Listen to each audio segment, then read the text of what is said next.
Nimaga qo'shib gapirasiz? Nimaga bo'rttirib gapirasiz? O'ylab ko'rganmisizlar? Diqqat, e'tiborni xohlaysiz. Odamlar sizga diqqat qilishlarini xohlaysiz. Vnimaniyani xohlaysiz. Insonda tabiatida bor. Odamlar unga diqqat qilishlari. O'shuning uchun chiroyliroq kiyinadi, qimmatroq mashina minadi. Xullas qo'yingki, odamlar unga diqqat qilishini xohlash insonda tabiatida bor.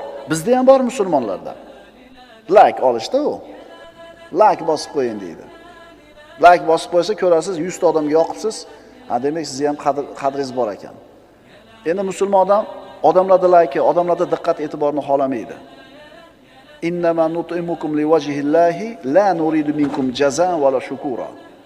Biz sizlarga taom beramiz Alloh uchun. Sizlardan rahmat minnatdorchilik kutmaymiz. Musulmon odam Alloh unga diqqat e'tibor qilishiga yetadi.